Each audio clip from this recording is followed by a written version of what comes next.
Hello guys, it's me, Greed here. There's Baptiste background in the gameplay because people in my last video were talking about how he's not that overpowered, so I thought, okay, I'll go play like 2 games of BAP and see what I do, and this is what I got. Anyway, I want to talk about the evolution of Overwatch and how the hero designs in general have crippled this game to the point where I'm not entirely sure what the devs can even do to fix it. So let's look at what I'm talking about. For example, Freya released, I would consider her to be a very mobile character, probably on the fringe of being a hyper-mobile character. That's an Overwatch 2 release. Then next we have Hazard, he's obviously got a lot of mobility. That's an Overwatch 2 character. Elari, that's an Overwatch 2 character. She's got a lot of mobility, but she's got a certain kind of mobility that I think is extremely unhealthy. It's get off me abilities, get off me mobility, where the entire purpose of the mobility itself is to get someone away from you and nothing else, which makes it a very reactive ability, which is very boring. That's an Overwatch 2 character. With Junker Queen, I wouldn't consider her a hyper mobile character, but it is obviously more mobility with the extra speed and the overhealth with it. I'm not necessarily super mad at Junker Queen. I'm more mad at the overhealth with Queen than I am about the speed, but it is mobility and they are an Overwatch 2 character. Next thing, Juno, that's a hyper mobile character as well, of course, Overwatch 2 hero. So far, every single hero they've ever added in this game has been hyper mobile.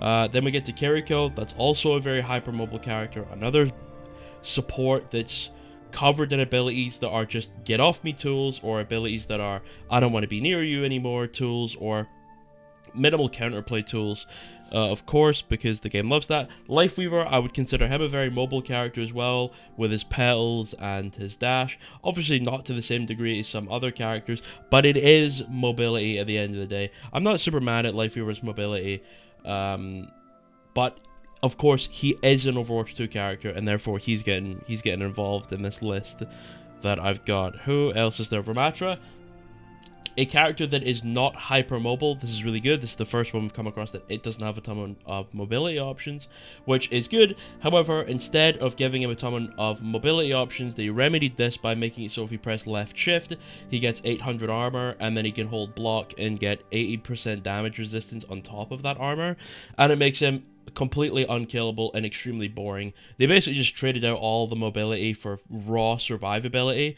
I don't think either of these options are very fun or interesting or even remotely competitive, because think about it like back in the day, right? I mean, actually, we'll just finish the list and then we'll explain what I'm saying. Here we have Sojourn, that's an Overwatch 2 character, that's hypermobile. The slide is absolutely egregious, paired with the damage as well. Plus, if you get the perk gives you 2 slides, you're basically undiveable to any solo character. And if people commit team dive to you, you basically get to slide out, and then if they get any dive follow-up, you can slide out again.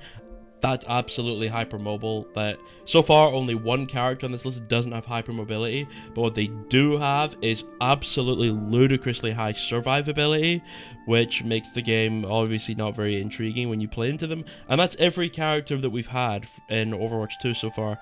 I believe, no, we have Venture. Sorry, I forgot about Venture. Yeah, another hypermobility character. Obviously can burrow under the ground, can do her drill dash shit, generates a lot of overhealth when she's doing it too, which can be a little bit annoying to play against, especially when it feels kind of cheap, because all you have to do is be pressing buttons to get that overhealth. Not exactly a very interesting character in my opinion, but you'll see this trend throughout every Overwatch 2 character, where their design is just lazy. It's just lazy design, right? Freya, she's got a lot of mobility and she's got a lot of burst damage. That's kind of it. There's not a lot of nuance in her kit. There's not a lot of interesting things you can do. Like, for example, let's look at like the olden days of Overwatch design and see why it was so beautiful, right? You had a character like Lucio, right? I always bring up Lucio. I think he's the best design character in the game.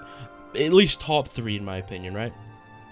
Lucio has this really interesting gameplay loop where you have the ability to do so many things, right? Lucio is not kept to only being able to do one thing. He can dive a backline, he can go force an angle, he can play an angle, he can do solo play with his team, he can play with one guy, he can mark an angle, he can walk around with 2 or 3 other dive heroes, he can initiate a dive, he can initiate a brawl, he can initiate a rush, he can pull his team away from those things, he can run away from those things.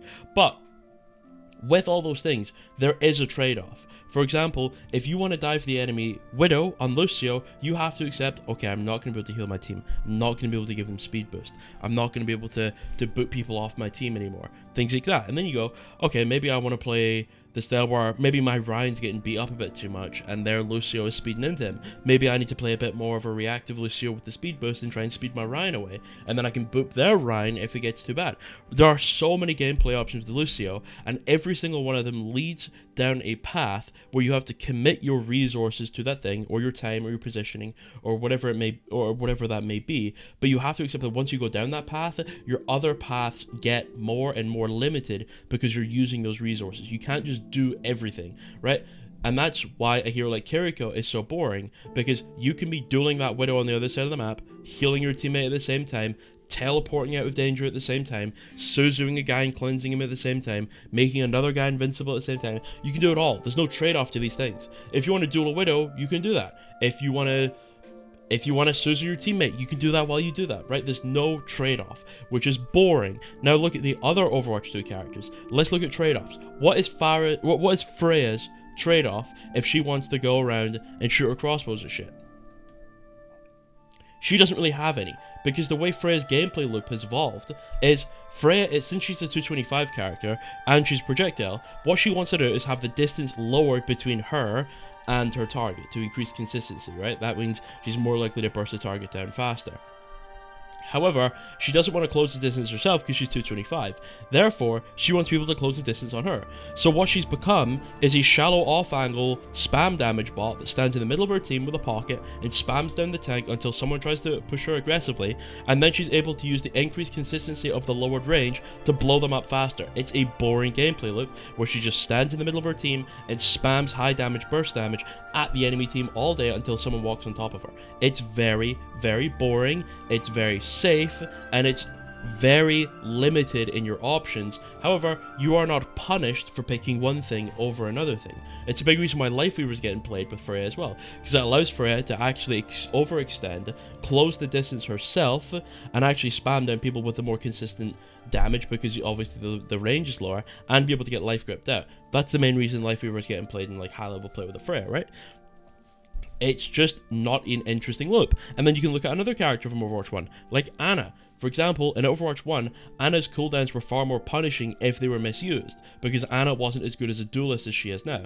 Therefore, if you wanted to use your nade to anti the enemy tank, well, you had to accept you didn't have it for the anti-dive, you didn't have it in case they started brawling and you wanted to hit both of them, you didn't have it in case you needed to heal someone quickly. You missed out on those other options. However, with Ana, although it's a similar thing, now, although you do miss out on those things in Overwatch 2, it's not to the same degree because your dueling potential is so much higher. The design philosophy and the balance philosophy of the game has made it so these core cooldowns to your kit do not need to be used absolutely perfectly in a lot of situations, because if you do use it, the trade-off isn't big enough to match the potential benefits that you receive for using it in the way you're using it. For example, if you're spam anti on the enemy team, you would think, okay, the other options could have been equal in value, therefore you're losing out on that potential value. But the reality is, the actual anti in any situation is so valuable that no matter how you use it, it will be more effective than you saving it for a good purpose. Unlike in Overwatch 1, where a lot of the time, you would want to hold on to your nade for when you needed it. You don't do that in Overwatch 2. Because you're not afraid of getting dove. You're not afraid of getting dove because all the dive heroes are easier to kill, all the supports are better at peeling, all the DPS are better at peeling for you, the actual standard core gameplay loop of the game has become more stagnant, more passive, more poke-based, meaning you're more likely to be near your team, you're more likely to get saved, there's more denials, there's more sustain, there's more AoE, there's more all of it. Therefore, you do not have to fear using those cooldowns badly, because the way the game has changed over time allows you to use those cooldowns because the trade-off isn't as significant as the value you get for just spamming it on cooldown. That's how the game has changed over time, and that's why it's bad.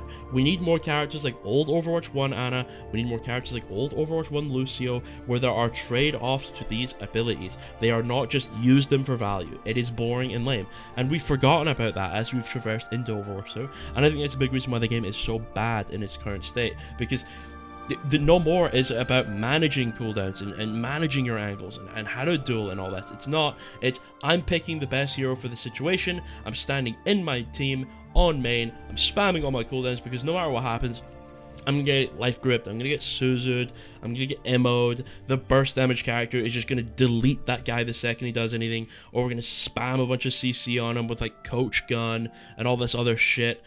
And it's just boring. It's not a fun game anymore. They've lost what made the game interesting. And that's my complaint about it. I love you all. I hope you have a good day. Mwah. Mwah. Goodbye. Goodbye, goodbye, goodbye, goodbye, goodbye. Have a good day. Have a good day. Goodbye, goodbye, goodbye, goodbye, goodbye.